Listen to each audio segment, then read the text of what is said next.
este pasaje muy conocido, pero yo creo que nos va a venir muy bien a todos. Como dicen los hermanos de Filadelfia, nos va a hacer mucho bien, ¿eh? Por lo menos eso es lo que hemos pedido al Señor y confiamos que así sea. En Marcos capítulo 2, a partir del versículo 1 en adelante, dice que Jesús entró otra vez en Capernaum. Cafarnaún, Cafer en hebreo significa pueblo, Naún es el lugar o es el nombre del profeta Naún. Así que Jesús utilizó durante algunos años de su ministerio el pueblo de Cafarnaún, el pueblo donde había nacido y se había criado el profeta Naún, como cuartel general. Y allí, estando en Capernaum, después de algunos días, se oyó que estaba en casa. Lo más probable es que estuviera en casa de Simón Pedro, que vivía justamente allí también en esa ciudad. Y dice que inmediatamente se juntaron muchos, de manera que ya no cabían ni aún a la puerta. Les predicaba la palabra. Versículo 3 dice: entonces vinieron a él unos trayendo a un paralítico que era cargado por 4. Esto es una opinión personal, pero para cargar un paralítico no hace falta 4 personas, con 2 se puede llevar perfectamente. Probablemente el hombre llevaría tanto tiempo acostado que ya el hombre estaba un poquito ya pasado de peso, ¿no? Y entonces hacía falta 4 personas. Es una opinión personal, simplemente, no tiene mayor importancia. Como no podían acercarse a él a causa de la multitud, descubrieron el techo de donde estaba. Eran techos de paja, de hojas de palmera, de tierra, por lo tanto era muy fácil. Y haciendo una abertura, bajaron el lecho en el que yacía el paralítico. Ahora comenzamos a ver cosas muy llamativas, muy interesantes. Versículo 5. Al ver Jesús la fe de ellos, ¿verdad que no habla de la fe del paralítico? En ningún momento. Habla de la fe de ellos, es decir, de los 4 que traían al paralítico, y me llama la atención que dice, al ver la fe. Luego el Señor puede ver la fe. Tal vez nosotros, seguramente no. Pero el Señor dice que cuando vio la fe de ellos, le dijo al paralítico: hijo, tus pecados te son perdonados. Estaban allí algunos de los escribas, los cuales cavilaban en sus corazones, como siempre. ¿Por qué habla este así? Blasfemias dice. ¿Quién puede perdonar pecados sino solo Dios? Conociendo luego Jesús en su espíritu que cavilaban de esta manera dentro de sí mismos, les dijo: ¿por qué caviláis así en vuestros corazones? ¿Qué es más fácil? ¿Decirle al paralítico, tus pecados te son perdonados? ¿O decirle, levántate, toma tu lecho y anda? Ustedes sabrán que es más fácil, ¿no? Si una cosa o lo otro. Pues para que sepáis que el Hijo del Hombre tiene potestad, ha recibido autoridad en la tierra para perdonar pecados, le dijo al paralítico: a ti te digo, levántate, toma tu lecho y vete a tu casa.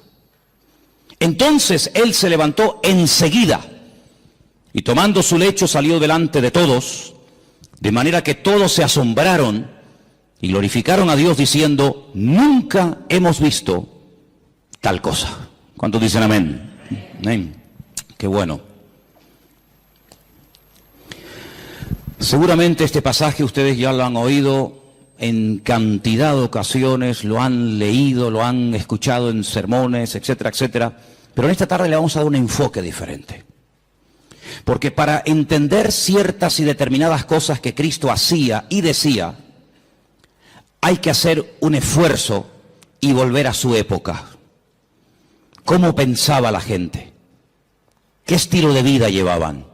¿Cuáles eran sus tradiciones, sus leyendas, sus costumbres? Y entonces vamos a entender mucho más lo que el Señor dice en este pasaje y lo que a continuación también hace.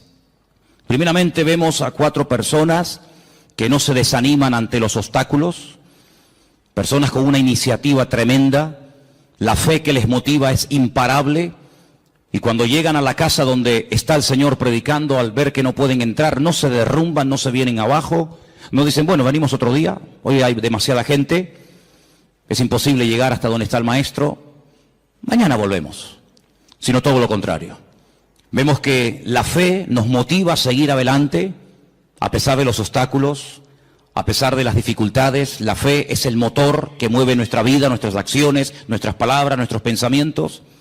Y esta gente sube a lo alto del terrado Y dice la palabra de Dios, como hemos leído, que hacen un agujero en el techo y descienden a este hombre hasta llegar hasta donde está el Señor. Luego vemos que la fe es el ingrediente indispensable para que tú y yo no nos vengamos abajo en momentos de dificultades en la vida. La fe es el elemento indispensable y más que nunca en estos tiempos para que nuestra vida siga adelante y no se frene ante los obstáculos que van a aparecer sí o sí. Por eso una de las razones por las cuales el Señor nos dio la fe, no solamente es para que inicialmente le conociéramos y tuviéramos un encuentro y una experiencia personal con Él, sino que la fe también nos ayuda a mantenernos, no solamente a alcanzar la salvación a través de Cristo, de sus méritos, sino para que haya una vida de mantenimiento y de proceso y de acceso continuo a las bendiciones del Señor. Vemos que la fe no detuvo a esta gente, sino que la fe les ayuda a vencer obstáculos. Probablemente si no hubieran tenido fe hubieran dicho, vámonos, ¿qué hacemos aquí? Nunca nos va a atender, siempre está ocupado, siempre está rodeado de gente, incluso puede ser que hasta más necesitadas que nosotros. Sin embargo, la fe es algo maravilloso porque nos ayuda a vencer el desánimo, la indiferencia, la apatía, otro día vengo. Por eso es fundamental que la fe que tienes, la vives, la uses, para que cuando te vengan los obstáculos que te van a venir a lo largo de tu vida, de la índole que sea, tú puedas vencer cada uno de ellos y utilizar los problemas como una especie de plataforma o de trampolín para conocer las grandezas y las maravillas del Señor en tu vida. ¿Cuántos dicen amén? Ahora vamos a pasar a las primeras palabras que el Señor Jesucristo le dirige a este hombre. Pero antes de entrar en ellas, yo quiero recordarles que aquí el jueves yo hablé acerca de un pasaje que se encuentra en el Evangelio según San Lucas, creo recordar que era el capítulo 13, donde veíamos a una mujer, no podemos decir cristiana porque no sería el término correcto, pero el término que aparece ahí es hija de Abraham, es decir, era una creyente, ¿sí?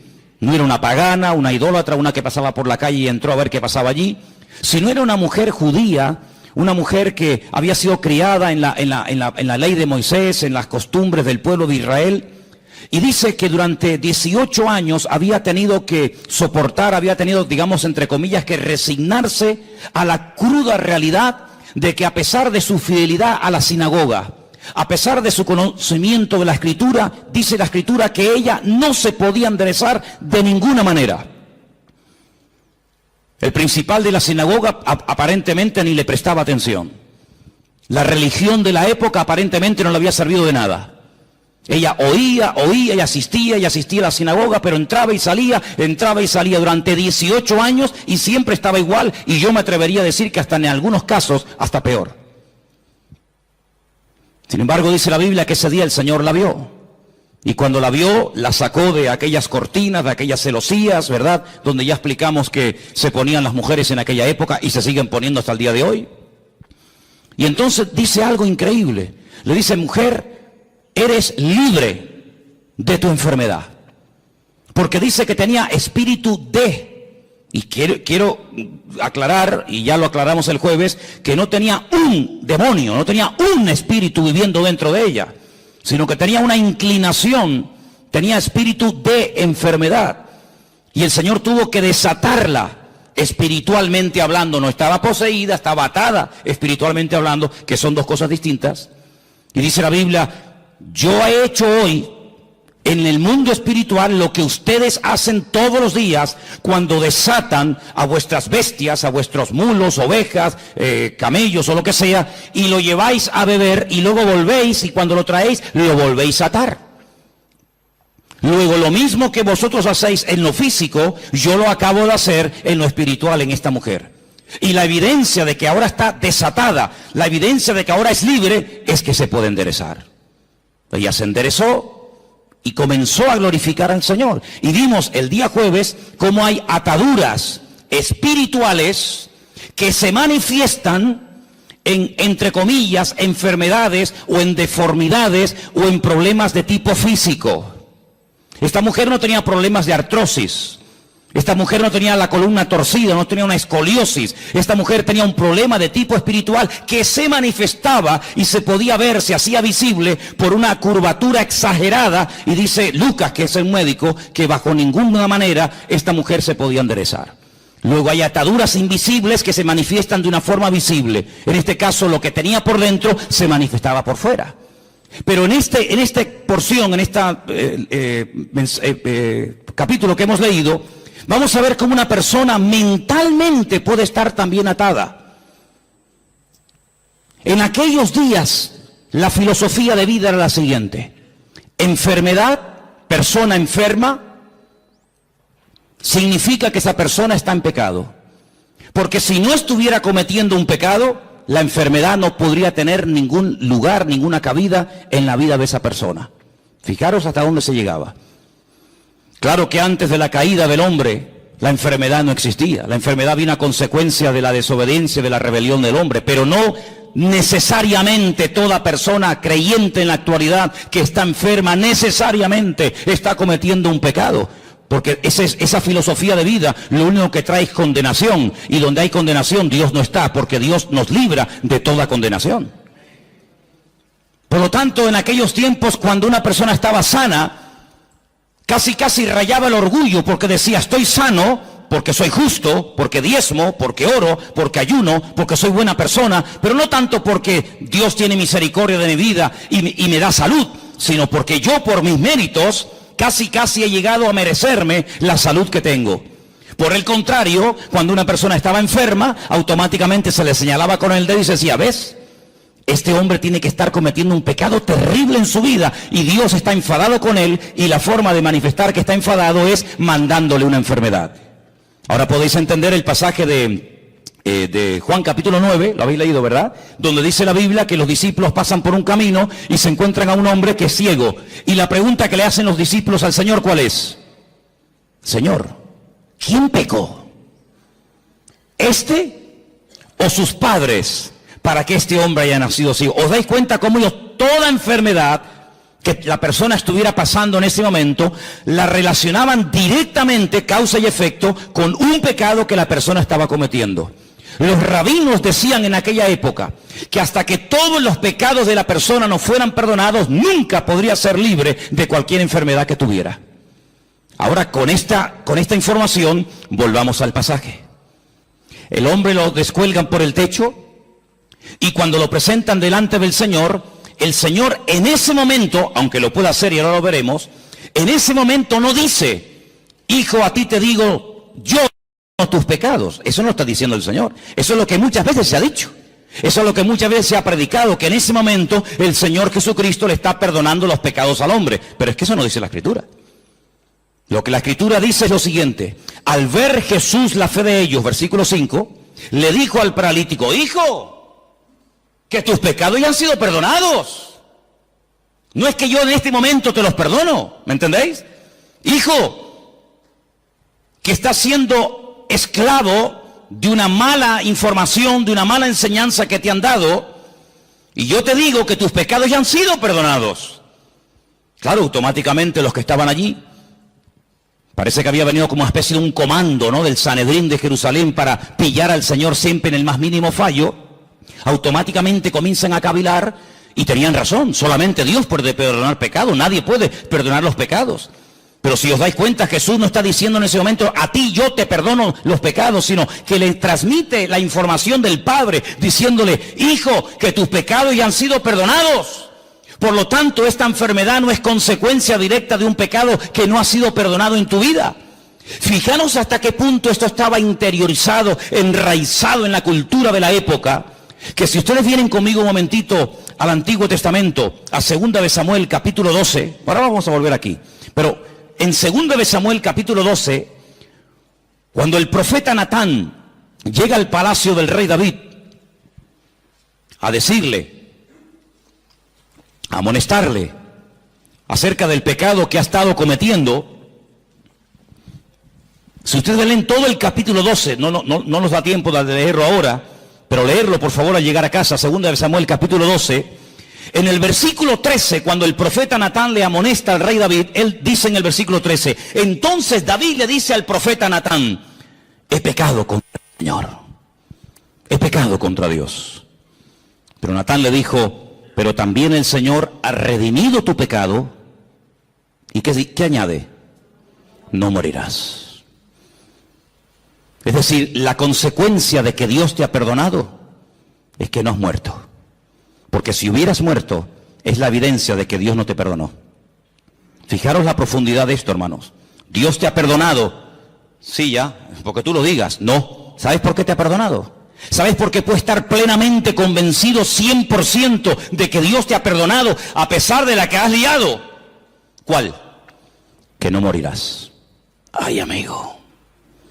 Ahora cuando vamos al Nuevo Testamento y nos encontramos con esta historia que estamos analizando en esta tarde, nos encontramos que el Señor Jesucristo le dice a este pobre hombre, a este pobre paralítico: tus pecados han sido perdonados. Por lo tanto, no tienes que estar atado mentalmente. Aquella estaba atada espiritualmente. Este tiene ataduras mentales porque cree que su enfermedad es una consecuencia de un pecado que está cometiendo. Por lo tanto, el hombre ni siquiera se atreve a dirigirle ni una sola palabra al Señor. No le pide nada, ni clemencia, ni misericordia, ni nada. Porque la evidencia, según su mente, de que el Señor está enfadado conmigo, es que me tiene aquí postrado en esta cama, nada más lejos de la realidad. Mira, aquí tenemos un versículo que lo hemos citado millones de veces. Y el versículo es muy fácil y muy fácil de entender. Conoceréis la verdad y la verdad os hará libres. Dele la vuelta al texto. En vez de creer en la verdad que trae libertad a tu vida, cree en una mentira y serás la persona más esclava y la persona más deprimida y la persona más amargada de todo el planeta Tierra. Porque así como la verdad liberta, la mentira esclaviza y ata. Este hombre estaba atado mentalmente. Claro, ¿qué rabino le iba a decir en su época? Tus pecados han sido perdonados. Pero si han sido perdonados, ¿por qué sigo enfermo? Bueno, ¿cuál es la evidencia? ¿Cuál es la evidencia? Porque claro, decirle: oye, que Dios es un Dios de perdón, es un Dios de misericordia, que tus pecados han sido perdonados, eso no cuesta nada. Por eso el Señor lanza la pregunta. Aquí hay un mensaje en dos direcciones. Primero hacia el paralítico y también hacia los escribas y fariseos que están allí cuestionando la credibilidad de dichas palabras. ¿Cómo se atreve este hombre a perdonar pecados? Es que no está perdonando pecados, está dando la información. Está trayendo consuelo y aliento y esperanza a un corazón que está creyendo en una mentira. Ahora eso hay que demostrarlo. Muy bien. Pues entonces ahora viene el momento de la verdad. Ahora lo que tienes que hacer es levantarte, toma tu lecho y sal de aquí caminando y será la evidencia visible, el botón de muestra que demostrará que efectivamente tus pecados son perdonados. El hombre toma su lecho, se levanta, se va y el texto termina diciendo que glorificaron a Dios, se quedaron asombrados y dicen: nunca, claro, nunca hemos visto tal cosa, porque nunca le habían enseñado eso. Tú tienes que comenzar a orar, a pedir y a declarar por fe en el nombre del Señor lo que a ti te gustaría ver en tu vida. El gran problema es que muchas veces nuestras palabras, hermanos, son un obstáculo para que la gloria del Señor y el poder de Dios se manifieste en nuestra vida. ¿Quieres ver bendición? Habla bendición. Siembra tomates si quieres cosechar tomates. ¿Quieres cosechar patatas? Pues no siembres tomates, tienes que cosechar patatas. Y en el sentido espiritual pasa exactamente lo mismo. ¿Quieres ver bendición en tu vida? Levántate por la mañana. El Señor es mi luz y mi salvación. ¿De quién temeré? Aunque un ejército acampe contra mí, no temerá mi corazón. El Señor está conmigo. Él es mi poderoso gigante. Él es mi pastor. Él me va a abrir puertas. Él me va a sanar. Él me va a bendecir. Y estamos sembrando fe. Y el que siembra fe, recoge fe. ¿Cuántos dicen amén? Por lo tanto, amados hermanos, tengamos mucho cuidado, no solamente con nuestras palabras, sino con nuestras actitudes y también, como no, con nuestros pensamientos.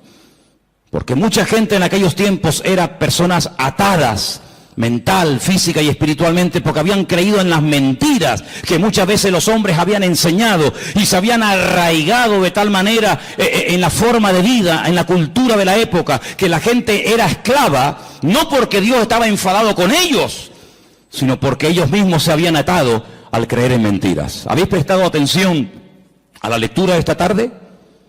¿Sí o no? Jesús se va a otra población, a Nazaret. Coge el pergamino, el rollo del profeta Isaías. ¿Y qué dice? Yo he venido, ¿para qué? Para darle vista a los ciegos. Yo he venido a sanar y a curar a los quebrantados de corazón. a traer libertad a los oprimidos. En otras palabras, a traer esperanza, que ya bastante condenación y bastante amargura tenéis encima. Sin embargo, el Señor vino a darnos libertad de todas nuestras miserias, de todas nuestras pobrezas y de todos nuestros pecados. No es que el Señor anule la ley del Antiguo Testamento, pero el Señor viene a ofrecer la imagen de la misericordia del Señor, que nadie la estaba dando en aquellos tiempos. ¿Os acordáis cuando el Señor le habla tremendamente duro a los escribas y fariseos en Mateo capítulo 23? Si diezmáis esto, diezmáis lo otro, oráis, recorréis tierra y mar para ganar un prosélito y hacéis, pero os habéis olvidado de lo más importante, misericordia quiero y no sacrificio. Sois capaces de hacer sacrificios, de caminar, de sudar, de patear por aquí, subir montañas, hablar con este, hablar con el otro, de ayunar días y días, de diezmar las semillas, de colar esto, de colar lo otro. Y lo más importante, que es la misericordia. Pero ¿cómo van a aplicar misericordia si ellos no conocen a un Dios de misericordia? Hay gente, no sé qué concepto de Dios tiene, pero el concepto que tenemos que tener en el día de hoy de nuestro Dios es que nuestro Dios es un Dios de amor y para siempre su fidelidad, y es un Dios misericordioso. ¿Cuántos dicen amén? No es que pasa por alto el pecado, pero es un Dios que quiere perdonar, se goza en perdonar. Ahora, la Biblia nos enseña que cuando, por ejemplo, el rey David pecó y desobedeció contra el Señor, ya no mataba en la proporción en la que lo hacía al principio, sino que ya obtenía victorias, pero no en la medida que las hacía al principio. Ya mataba de 1000 en 1000, en vez de 10.000 en 10.000 como al principio. Es decir, hubo un decrecimiento, menguó en la gracia del Señor en su vida. Necesitaba una restauración interior. Y entonces, ¿cómo le vino esa restauración? Bueno, yo siempre he dicho que sin confrontación no se produce un cambio interior. Tiene que haber un momento en el que el Señor nos confronta, el Señor señala, dice, tu pecado, tu problema es este. En ese momento tenemos dos opciones: optar por el camino del medio, hacernos el loco como que no hemos hecho nada malo; optar por un camino que consiste en amargarme, en deprimirme, en condenarme; o escoger el camino correcto y verdadero, que es el de la misericordia del Señor. Y yo quiero decirles en esta tarde que por muy bajo que podamos caer en la vida, después de conocer al Señor, por muy lejos que nos hayamos podido separar de su presencia, de sus caminos, el Señor no ha cambiado ni menguado su amor y su misericordia, sino que Él nos sigue llamando y nos sigue amando igual o más que el primer día. A ti te digo que Dios te ha perdonado los pecados. Y la evidencia de que Dios no está enojado contigo, la evidencia de que Dios no está enfadado contigo, es que si quieres te puede levantar ahora. Pero ya ni lo intentaba. Ya se había resignado a vivir toda la vida bajo ese peso, dependiendo de que lo llevaran o lo trajeran las personas. Sin embargo, amados hermanos, tú no tienes que depender de nada ni de nadie para caminar, para sentirte libre, sino que tu libertad no depende del hombre, tu libertad depende de la obra que Cristo ha hecho por ti en la cruz del Calvario. ¿Cuántos dicen amén? Dale un fuerte aplauso al Señor en esta tarde. Dile gracias porque tú me perdonas. Aleluya. Amén. Hay un versículo en San Juan capítulo 5 que quiero leer, San Juan capítulo 5, versículo 22, donde vemos que el Padre delegó en el Hijo plenos poderes para perdonar pecados y para cualquier cosa. Y quiero que lo leamos porque no quiero que penséis que estoy tratando de decir que Jesús no tenía autoridad para perdonar pecados, no estoy diciendo eso. De hecho, el versículo que vamos a leer ahora nos demuestra que el Padre delegó, dice, este es mi Hijo amado en el cual delego, en el cual deposito toda mi confianza. Juan capítulo 5, verso 22 dice, porque el Padre a nadie juzga. Pero sigue diciendo el versículo, sino que todo el juicio, ¿qué dice? Se lo dio al Hijo. Es decir, que a través del Hijo, Dios imparte justicia, y a través del Hijo, Dios imparte misericordia. ¿Os acordáis cuando el Señor estaba un día y de repente lo rodearon un montón de religiosos que estaban dispuestos a apedrear, a lapidar públicamente a una mujer que dice que había sido sorprendida en el mismo acto, que es curioso, porque si la habían sorprendido en el mismo acto, ¿dónde estaba el otro? Curioso que nada más traen a uno. Y le dijeron, nuestra ley, como dándole lecciones de moral al Señor, como enseñándole cosas que él ignoraba, nuestra ley dice que tenemos que tomar medidas radicales ante este tipo de pecados, y nuestra ley dice que hay que matar a pedradas a semejantes personas. Y el Señor dice, muy bien, perfecto, yo conozco esa ley, si la di yo, si yo la di. El problema es que para poder ejecutar esa ley, uno tiene que estar limpio y libre de pecado. Ahora, si tú crees que estás libre de pecado para poder matar a pedradas a una persona, pues coge la piedra y tírala. No sabemos lo que el Señor escribió en tierra. Algún día lo sabremos, ¿no? ¿No te parece? Por lo menos yo se lo pienso preguntar. La cuestión está en que dice la Biblia que desde el más grande hasta el más pequeño todos salieron corriendo y ninguno se quedó. Perdón, sí se quedó uno. Se quedó el único que podía tirar una piedra y una y 20 contra ella, ¿sí o no? Porque él nunca había pecado, luego era el único que podía decir, bueno, nadie te va a apedrear, pero yo sí, porque yo no he pecado, yo soy justo, yo soy limpio y sin mancha. Sin embargo, ¿qué le dice? Yo tampoco te condeno. Vete y no peques más. Es impresionante, ¿verdad? Ese es nuestro Dios. Hablar yo del perdón de Dios en esta tarde, no digo que sea perder el tiempo, pero es algo que tenemos todos tan claro, ¿sí o no? Gloria a Dios por el perdón de Dios. Gloria al Señor que vemos que perdona al ladrón en la cruz sin haber hecho ningún mérito para ser perdonado. Gloria a Dios que perdona a la mujer adúltera que según la ley de la Torá de Moisés merecía la muerte. Gloria a Dios que perdonó a Pedro a pesar de que le traicionó o le negó. Ponle el adjetivo que quieras. Gloria a Dios que no hay pecado que Dios no pueda perdonar. Hablar del perdón de Dios, hermano, para nosotros no es una predicación, es una realidad. Es algo que hemos experimentado. Todos los que estamos aquí, o la inmensa mayoría, sabemos que el Señor, tanto antes como después de haberle conocido, nos ha tenido que perdonar muchas veces, ¿sí o no? Porque claro, siempre cuando hablamos de perdón y de misericordia, parece que tenemos que volver a nuestra vida anterior a conocerla al Señor. No, yo no hablo de esa, yo hablo después de haberle conocido. O es que después de haberle conocido no hemos roto nada. Es que después de haberle conocido no hemos caído, tropezado y pecado. ¿Hay alguno aquí así? Porque antes pecábamos por ignorancia, pero ya después de conocerla a Él, pecamos sabiendo que a nuestro Dios le ofendía el pecado y lo hemos hecho igualmente. Y el Señor nos ha perdonado. Y la evidencia de que nos ha perdonado es que estamos vivos. Pero yo no quiero hablar del perdón de Dios, porque ya lo sabéis. Yo quiero hablar acerca de si ahora nosotros vamos a perdonar nuestras ofensas a aquellos que nos han hecho daño. Hay muchas formas de matar a una persona. Dicen que en algunas tribus se ha practicado y se practica en la actualidad algo que se llama el ostracismo. El ostracismo consiste en no dirigirle la palabra a una persona. En una tribu, cuando alguien cometía un delito, un pecado, un error contra la tribu, pues lo dejaban vivir en la tribu, pero nadie podía hablarle, nadie podía saludarlo, no había ningún contacto físico, ni palabras, ni conversaciones, ni buenos días, ni buenas tardes, ni nada, ni por ahí te pudras. Cuenta la historia, hay muchos casos en la historia de personas que morían de pena, de tristeza.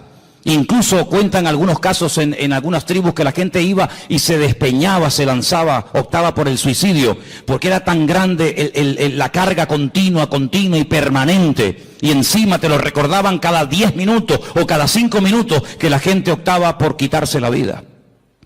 Cuando vamos al Nuevo Testamento encontramos la famosa oración modelo del Padre Nuestro, que en cierta medida, si conocéis lo que era el año de jubileo, está basado en eso. Cada 7 años y luego cada 50 años se tenían que perdonar las deudas. ¿Conocéis, verdad? Algunos dicen, algunos historiadores, algunos expertos en escritura, dicen que el Señor Jesucristo, cuando leyó la escritura en Nazaret, que se leyó esta tarde aquí, estaban celebrando el año de jubileo, pero ya nadie ponía en práctica lo de dar libertad a los cautivos, que era dar libertad a los esclavos, perdonar las deudas, devolver las tierras a sus dueños originales. Pero ¿qué dice el Padre Nuestro? Perdónanos como nosotros también perdonamos a nuestros deudores. Es decir, lo mismo que hemos recibido es lo mismo que tenemos que devolver. El Señor da una parábola diciendo, había un hombre que le debía una fortuna a otro hombre que jamás le había podido pagar, ni le iba a pagar en el futuro. Y todo fue perdonado en un instante porque él pidió misericordia, él pidió clemencia y le perdonaron todo. Y este mismo hombre, con ese perdón, con ese alivio de no deberle nada a nadie, sale a la calle y se encuentra con uno y lo agarra por el cuello y le obliga a que le pague una deuda insignificante. Y el Señor, que le perdonó la gran deuda, le dice, ¿cómo es posible que hayas sido tan mezquino? ¿Cómo es posible que seas tan duro cuando tú me debías mucho más a mí y yo te perdoné todo? ¿No debías tú salir y hacer exactamente lo mismo? Es decir, hermano, aquí recibimos misericordia, ¿pero para qué? ¿Para sentirnos bien y dormir tranquilos y seguir la vida? No, no solamente para eso, sino que recibimos misericordia para que podamos dar y hacer misericordia al que nos ha ofendido. Porque ¿qué es misericordia? Hablando de todo un poco. ¿Qué es misericordia? Habrá que definir el término para saber de qué estamos hablando. Misericordia, así claramente, es tratar a una persona mejor de lo que se merece. Ni más ni menos. La Biblia dice, si saludáis a los que os saludan, ¿qué recompensa tendréis? Si amáis a los que os aman, ahí no hay nada, digamos, de extraordinario. El Señor viene en el Nuevo Testamento, con el nuevo pacto, con la irrupción de su persona en el reino, con el reino de Dios. ¿Qué nos enseña? A ir más allá de la letra, a ir más allá de la obligación moral de decir, bueno, he hecho esto.